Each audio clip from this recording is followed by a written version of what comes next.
Welcome to the Intelligence Amplifiers, podcast that celebrates the people who make the intelligence a collective superpower.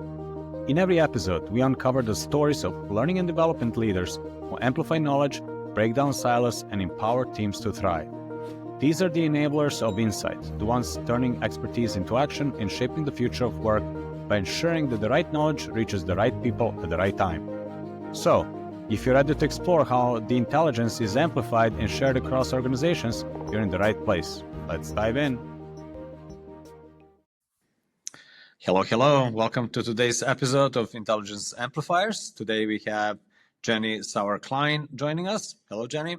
Hello, Marco. Thanks for having me.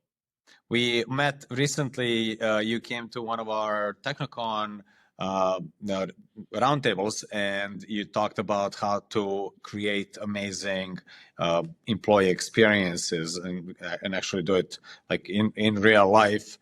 And it was, I must say, it was one of the most engaging roundtables we had recently.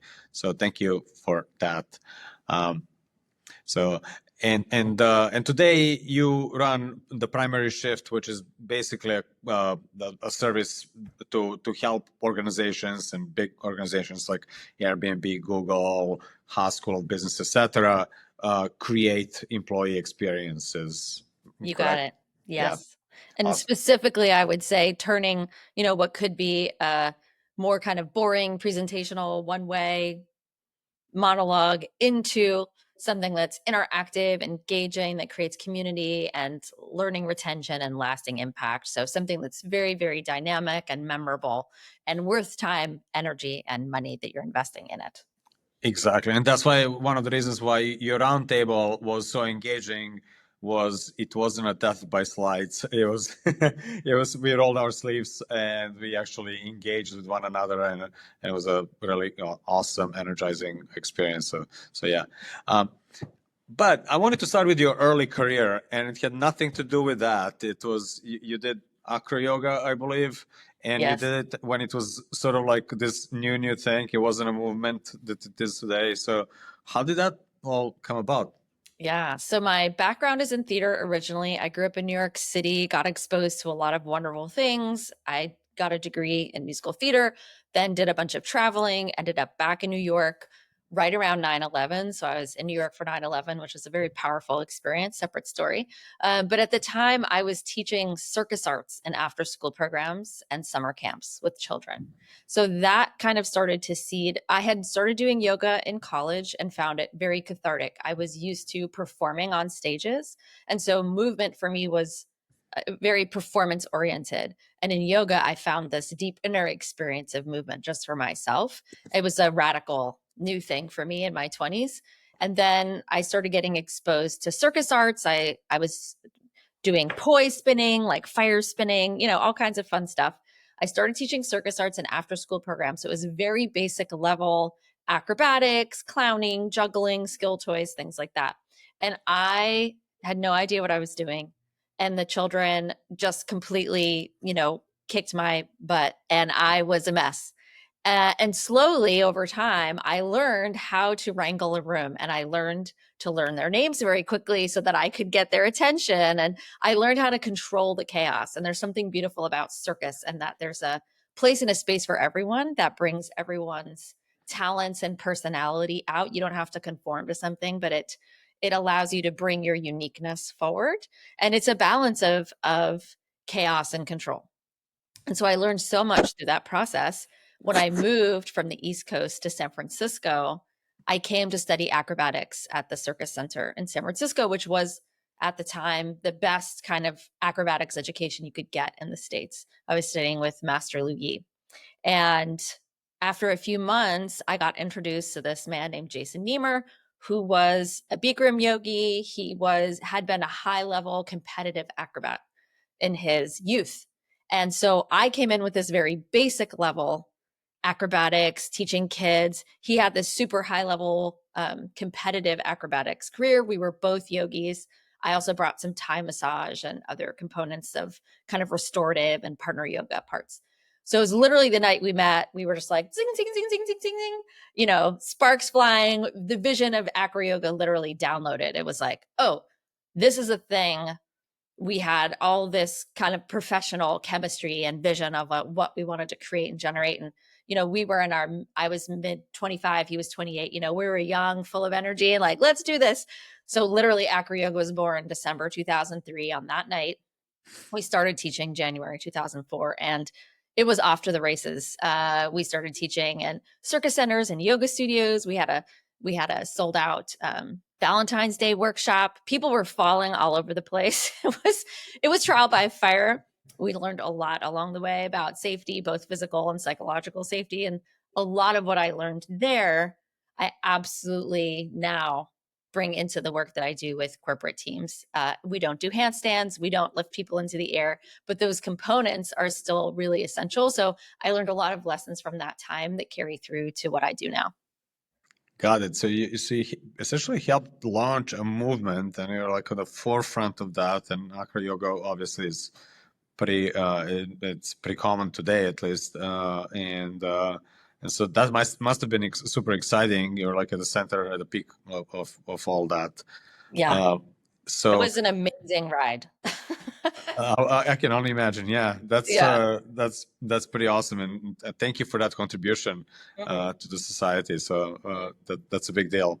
So I'm curious, how did you jump from that to facilitation to you started Play on Purpose and the culture conference and all that? So there's like a shift. There's some things you kind of carried over around performance and working with people and so on, but there's also a shift in who you serve and how you serve them. So how did that come about? Yeah, absolutely. I'll just backtrack for a second just to say, if people are not familiar with AcroYoga, we always said AcroYoga is a combination of yoga, acrobatics, and Thai massage in the spirit of trust, connection, and playfulness. So it's a partner practice. It's a community practice. If you've ever played airplane with your kid or, a neighbor's kid or something, it's a lot of that kind of what we call L basing. One person laying down on their back, they're the base, and then there's the flyer who's in the air. And there's usually a spotter, someone who's there making sure that everyone is safe. Those are the main three roles. So just to kind of give that some preface. Thank you for that. Yeah, I assume people would know, but that's totally wrong assumption. So yeah, sometimes they don't, or they've heard of it, but they don't. They're like, "Is that aerial yoga?" And it's like, no, different, but similar. Yeah. So that's the baseline of the practice. And after I'd been traveling around the world for 10 years, I was literally living that yoga rock star lifestyle, teaching at all the top festivals and conferences. We were running teacher trainings. We had filmed DVDs and written manuals and selling out intensives and retreats as like the whole kit and caboodle. And I would go on these 6-month world tours. But, even that can be exhausting and tiring. And so for me, I was traveling around the world and catalyzing communities and creating this, deep, intimate connection among people. And yet I would come home and feel really isolated and alone.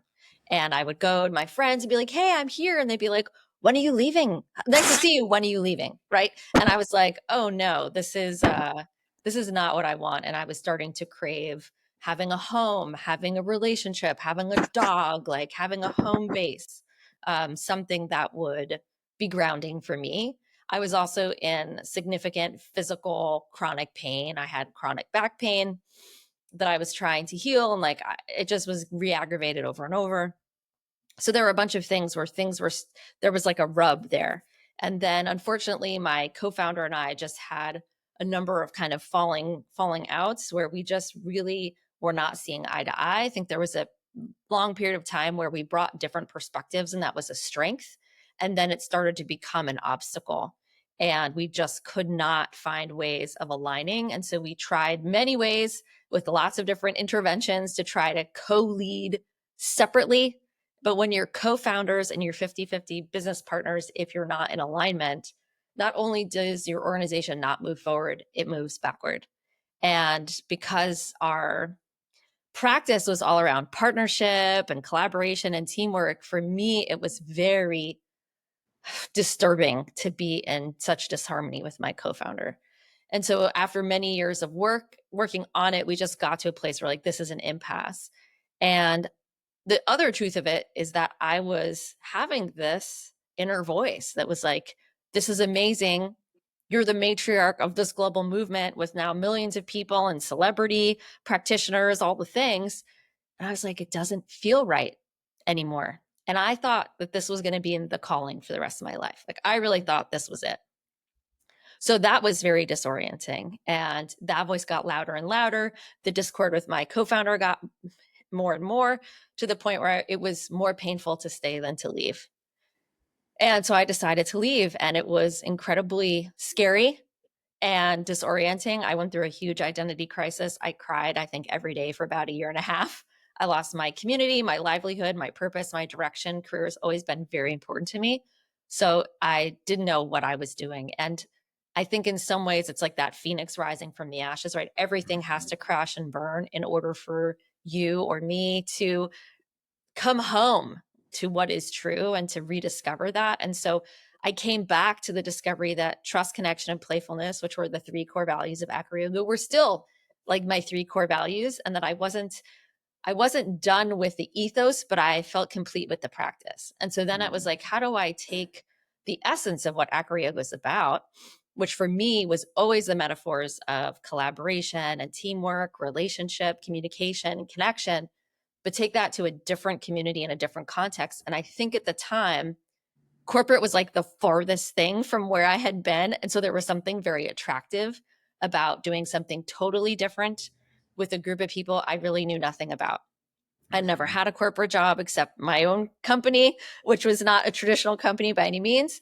So I was very curious, and it felt like, I think, an exciting challenge. And so that was the impetus to be like, I'm going to tackle this new thing and figure it out and take what I know and see how I can translate it. And that was the beginning of the process of branching out into a new world.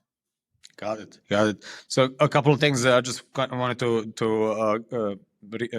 what I heard that kind of interesting to me. So rising from the ashes. So sometimes you got to go back to the source. Being in touch with your core values, and those things are immutable, right? So you had clarity about what the core values are, not being attached how they express themselves, right? So Exactly. so there's this way it can manifest, but there's also the other ways that it can manifest, and like really going back to that ethos, to the soul of who you are, and kind of like rebuilding from that. So just wanted to kind of point that as an observation. That's pretty powerful way to kind of think about that. Absolutely. And I think, there's some people who can be in one career or profession or role for many, many, many decades, their whole lives, right? And we used to see that more, right, in the workforce.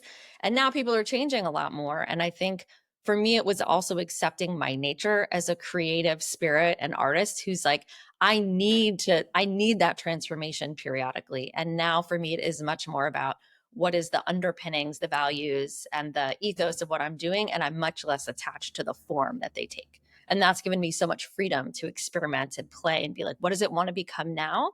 And so now my guiding principle is like following what's most alive. What am I excited by? What's the next new thing that wants to be born? And being like, I am going to create many things over the course of my lifetime. Just because they sunset doesn't mean they weren't valuable or meaningful or successful. It's just, it's not at the leading edge of what's most alive anymore. And so it's okay to let it compost to provide the fertile soil for the next thing to emerge. Yeah. Yeah. And then you went and you started a couple of things, Play on Purpose, the Culture Conference, the Primary Shift, which was also known as a Scaling Intimacy.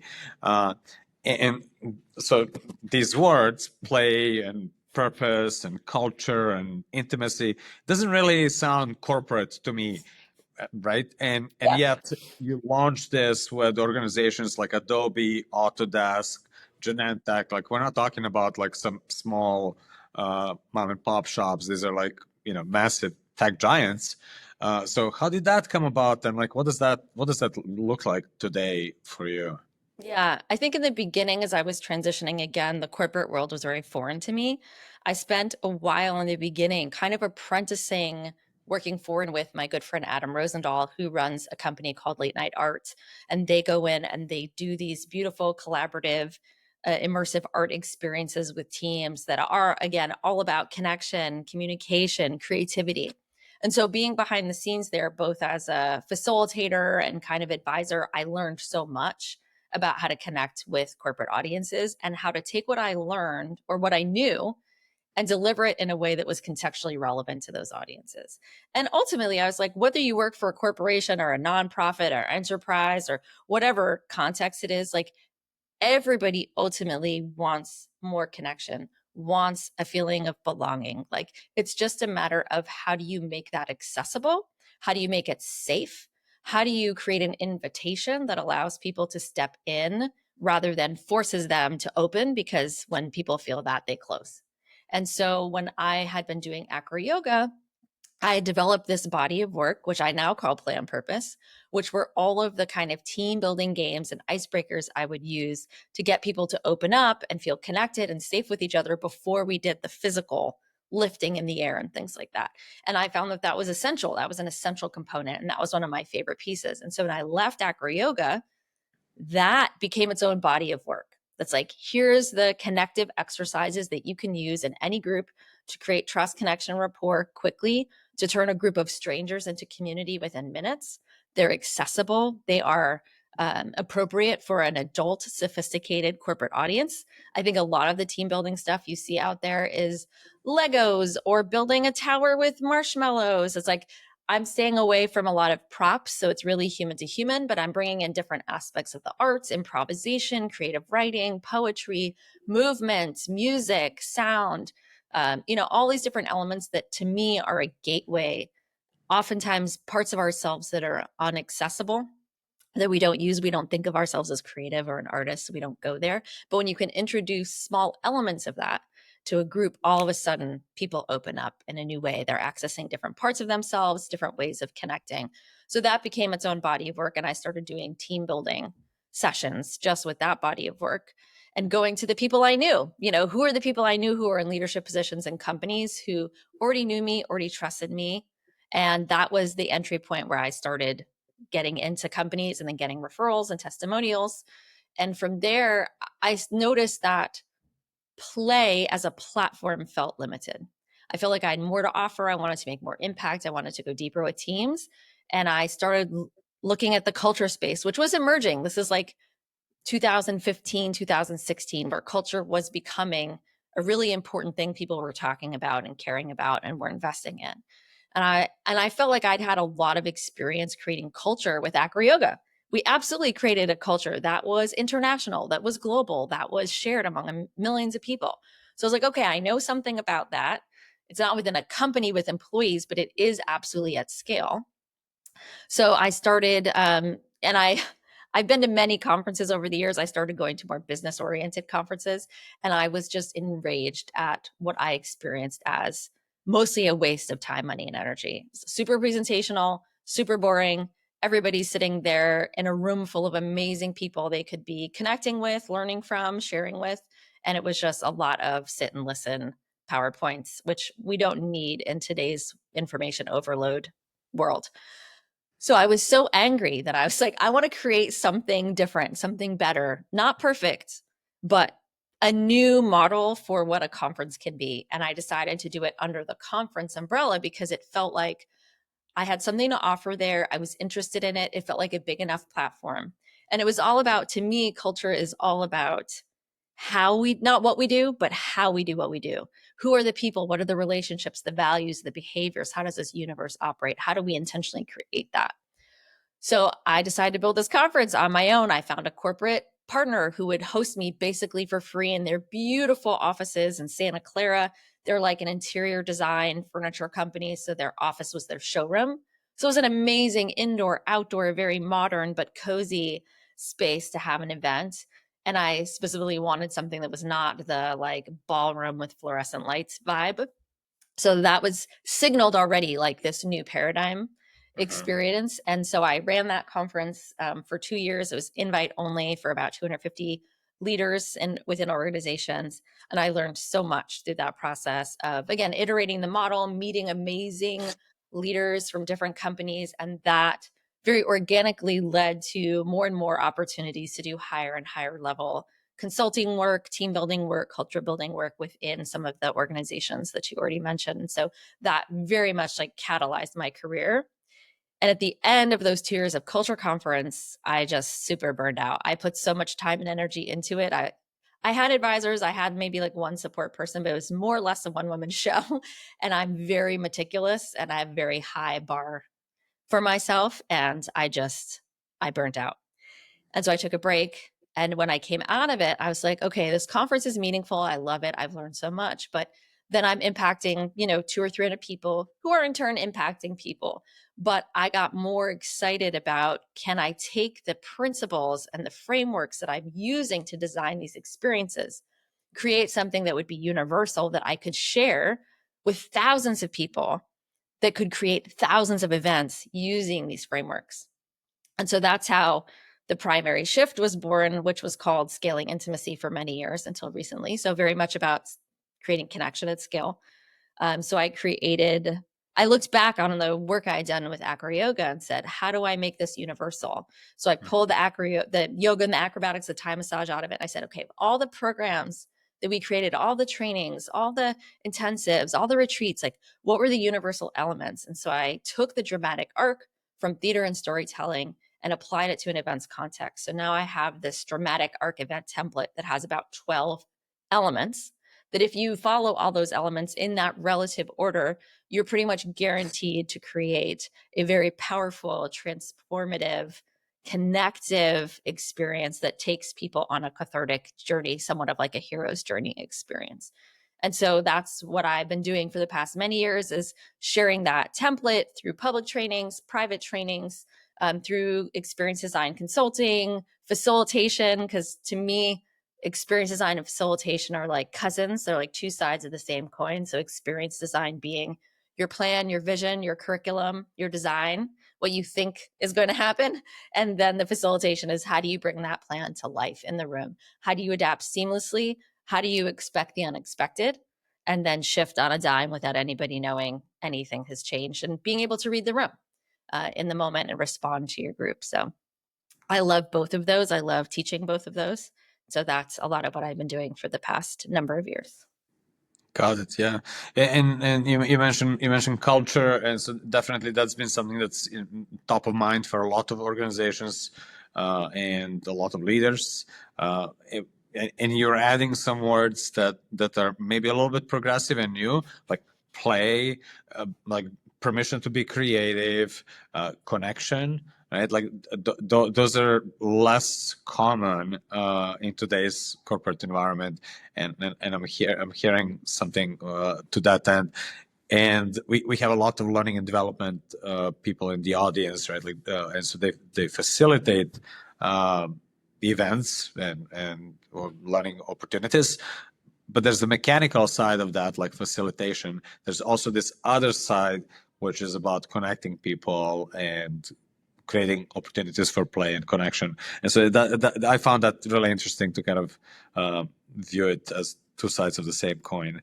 Yeah, absolutely. And in my experience, I think the medium, when you're working in corporations and teams, right, the medium is less important as the meaning and the purpose, right? If you're clear about the purpose and why you're doing something and what you think participants will get out of doing it, they're much more willing to go along for the ride. They're like, oh, I'm going to get that at the end of this. I'm going to get connection with my colleagues. I'm going to get vulnerability. I'm going to get authenticity. I'm going to get belonging, whatever it is.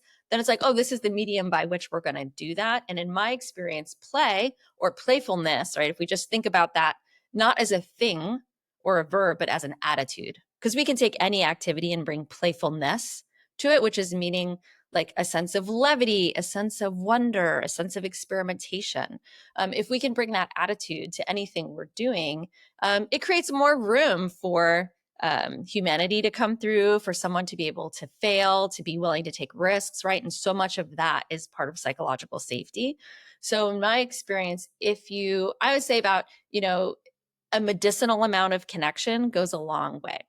So if you think about doing some connection, some playfulness at the beginning of a training session, a meeting, a workshop, a program, anywhere where you're trying to create impact with your content, I would say connection catalyzes content.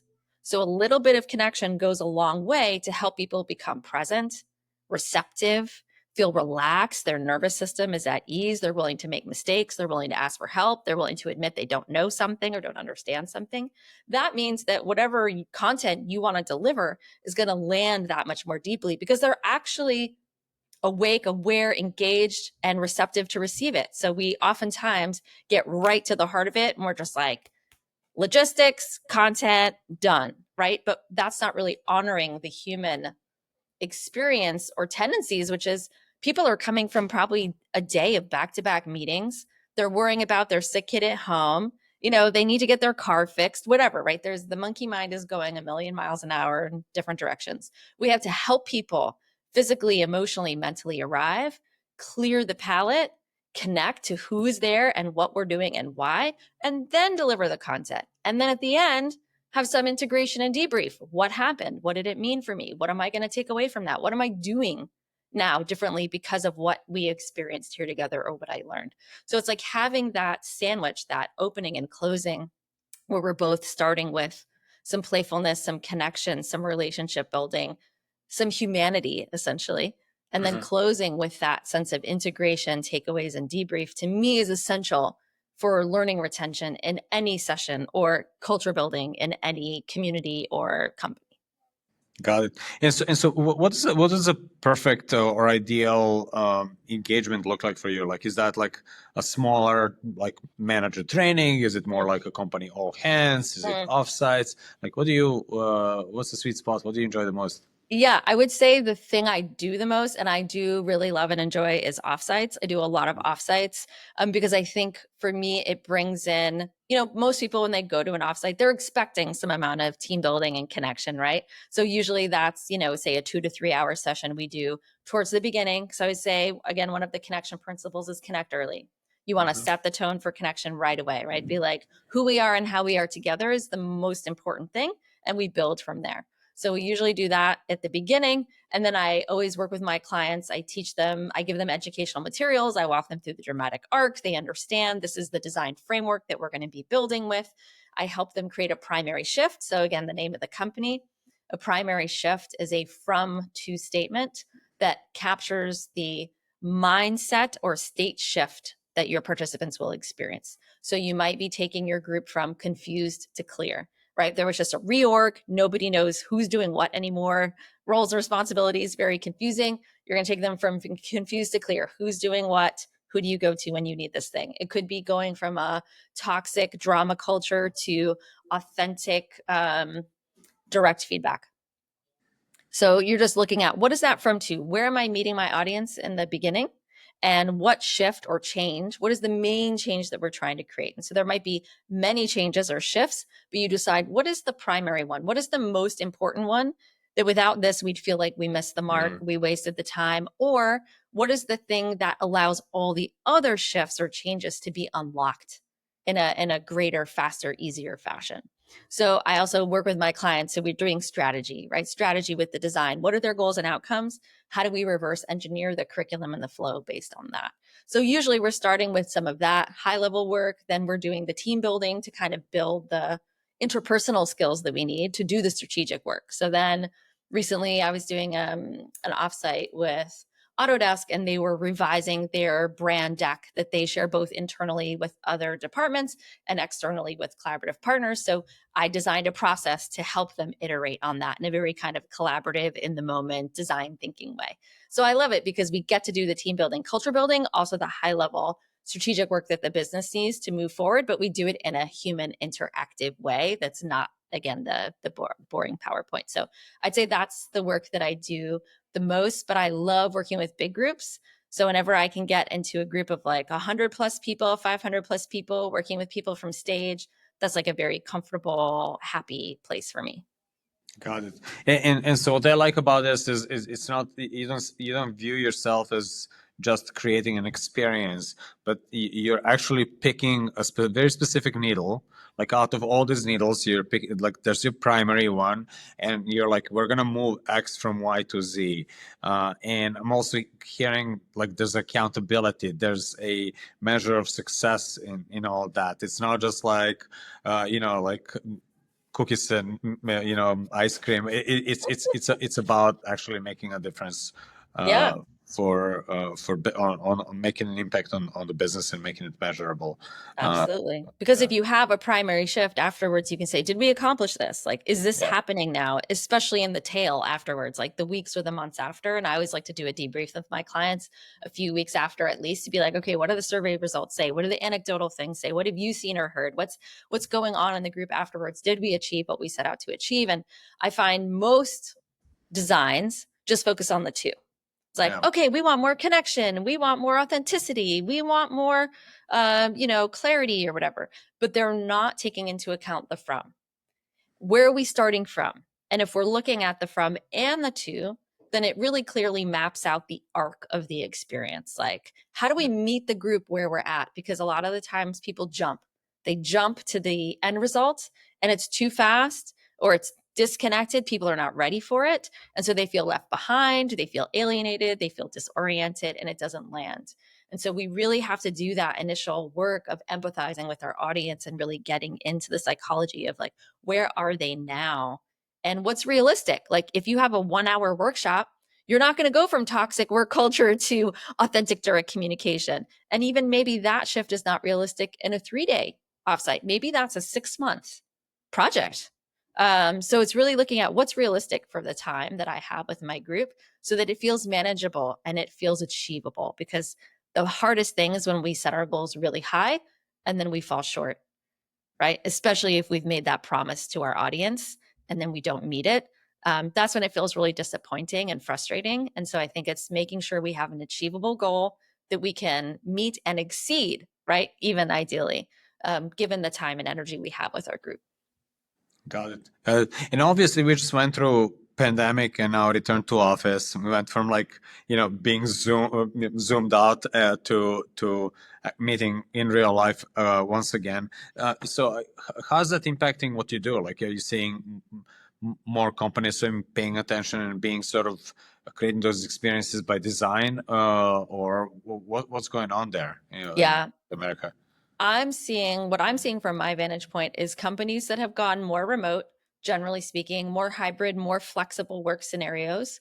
So what it's doing is creating more pressure to get those in-person gatherings right, to use those for the highest leverage things that you could not do virtually, that you could not do asynchronously, or that you could not do alone. So that's always what I'm thinking about when I'm optimizing for an in-person experience. Like, what can we do that can't be done virtually, asynchronously, or alone? How do we maximize the live, in-person, 3D time together? And a lot of that, you start taking out the information dumps, the presentations, the updates, the Q4 reports. Like, you really want to think about how to harness the wisdom of your team, do the prototyping, do the brainstorming, do the collaborative feedback, training, right? Like giving them the skills that they're going to need to improve their jobs on a day-to-day basis and their collaborative relationships. I think that's huge. So I'm seeing the bar go up. I'm literally consulting with a financial firm right now, and the person who's running the offsite has never run an offsite before. She works internally and she's being tasked with like being the facilitator, and they really want to up the level of their offsites. They meet as a full company twice a year. So I'm also seeing that companies are really starting to commit to quarterly offsites with specific teams, or twice a year with the whole company, depending again how big or small your company is. If you have a bigger company, it might be once a year with the full company, with virtual option and an in-person option, depending on where people are or in different regions. Also, you're seeing events where it's cross-functional, like they're starting a new project or they're going to launch a new product. And so they get those cross-functional teams together to do that initial work in person, because they know how valuable it is to create the relationships, but also how much faster and easier the work gets done when people are together in person for a concentrated period of time. And then there's follow-up that happens after those in-person kickoffs. So that's a lot of the trends that I'm seeing in how this like post-pandemic world is shifting the way we think about those in-person gatherings. Got it. So basically, as we are virtual or more remote, those micro moments when we come together, they need to be designed while and you want to pay attention to them because they're so precious. They're so precious, and it ups the ante, right? There's that Yeah, much more pressure on like, we've got to get this right because it's got to carry us for the next 6 months, the next year yeah. until the next one. So like, what are the essential things that need to happen here in order for our company to be successful in the next quarter or half year? Got it. What are you excited about? What on the horizon? Like, are you seeing anything that's coming up in the industry or for you personally? And like, where's the puck going? Great question. I'm in a moment for myself post-pandemic, and I have 2 young children. So I'm just coming out of the haze of, being a parent with young people, being like, what's going on out there? And specifically, what do I want to do now? And what is most alive, right? That question I spoke about earlier. So I have like maybe 5 or 6 things I'm sitting on and percolating. One is the idea of bringing the culture conference back in its main form. I've done some events through that brand. One of them is called Offsite for Offsites. So it's a full day experience, very meta about offsites through an offsite. I'm building out another one called Conference for Conferences that we're going to be premiering this fall at the Responsive Conference, which is in Oakland in September. So that's a project I'm really excited about that I'm building right now. Again, how do we innovate the conference paradigm? I'm building out a new team offering called Team Manifesto. So using art, using writing, using collaborative decision-making processes, how do we distill an internal team's ethos, values, inside jokes, kind of mindsets, frameworks, approaches that they use into a very fun, graphic, colorful document that you might see like the life is short, travel now, or like Lululemon has a bunch of things like that. But, could we create that for each team? And then they have this artifact they're walking away with that they could use as like their rally cry. Like, this is who we are. This is what we believe in. This is what we do. And this is why it's important to us. So I'm in a process of developing that as a new fun workshop. And then I have an immersive theater interactive piece that I was working on with a friend right before the pandemic. We were gaining steam. It was awesome. We were supposed to do a showing in LA mid-March 2020. Did not happen, obviously. And Yeah. we've been on, other paths doing other projects. And that's really percolating for me now, bringing my theater background and this interactive, immersive transformative experiences, but to a kind of more, again, kind of performance level, but still facilitation and bringing in arts and music and rhythm and all the things. So like that's another project that's percolating. So I don't know which one is going to take precedent. And I have a book that's sitting on my desktop for many years about scaling experiences. And so we'll see where the cards fall, but I'm playing with all of those at the moment. Yeah, I was gonna say I heard a lot of play and a lot of creativity and all that, and you pretty lit up around all of those opportunities. So, yeah, I'm excited yeah. about all of them, and so I've just committed to myself in this moment. I'm gonna pursue all of them lightly, and to really consider this again, like, can I really approach this as an era of experimentation and not being attached to an outcome or the form, but just seeing like what wants to come alive? Who are the collaborators that step in? Also, I'm a little lonely. Like, I just feel like I've been more isolated in the past number of years than I would like. And so I'm excited to do projects that bring me into collaboration with other people that I find inspiring. And so I'm excited to see how that takes shape. So I'm kind of leaving it open and following what's alive. And, one or two of those projects is going to come to the forefront sooner than later. So right now, just following the breadcrumbs. That's awesome. It sounds like you're very, very present, and I like that non-attachment and just kind of seeing what comes out, what calls you. So Yeah. That's pretty cool. If you were, so obviously your career was non-standard. Like, you started, with one thing, you ended up with a totally different thing, and there are all these different forks in the future on the road that could take you a different direction. Looking back, what would you give yourself as an advice when you were starting up? The two things that came immediately was enjoy the journey and get off the computer. It's so funny for the fact that I was this like acrobatic yoga, rock star lifestyle, traveling and teaching. I can't tell you how much computer work went into making that possible and like doing so much of that myself and ourselves with my co-founder. My mom would always be like, get off the computer, when I would come home. And I think that's just like a big priority in my life these days is to do as little as I can on the computer and then like live my life. Like life happens away from your computer screen. And I'd say most of the career changing moments happen away from computers. They happen in real life. They happen with people. And so that's a newer commitment for me is just like, yeah, enjoy it. I think there was so much of that ride. I was worrying about the future or, trying to create the next thing and the next thing and the next thing and not always necessarily being like, wow, this is amazing. And I found too many amazing things back to back to back is still exhausting. So it's like that really deep importance of relaxation, integration, spaciousness, like giving myself that gift would have allowed me to appreciate and enjoy what was unfolding even more. It's just that go, go, go, do, squish, squish, squish. I'm a maximizer by nature. So I want to have it all right away and blah, blah, blah. And this moment, I'm really enjoying some spaciousness and the integration, the taking a breath, taking stock, having perspective, I'm finding very, very valuable. And it would have been lovely if I could have given that to myself, 20 years ago. Got it. So stop and smell the roses every once in a while. Yeah. And that's my saboteur is restlessness. So it's like always like gotta go. So I totally hear you in that. So I appreciate it. Well, thank you so much, Jenny, for sharing your story. It's so inspiring. I love your journey. And I'm looking forward to what unfolds next. And I hope to see you in real life at one of the conferences, offsites, whatever that might be. So thank you. Thank you so much for having me. I appreciate it. Talk to you soon. Okay, bye.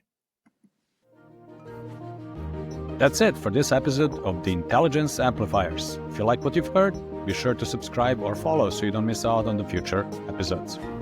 And if you're interested in being a guest or have a question, check out the episode description for how to reach us. Also, don't forget to check out Plus Plus, the platform that makes collective intelligence at scale possible.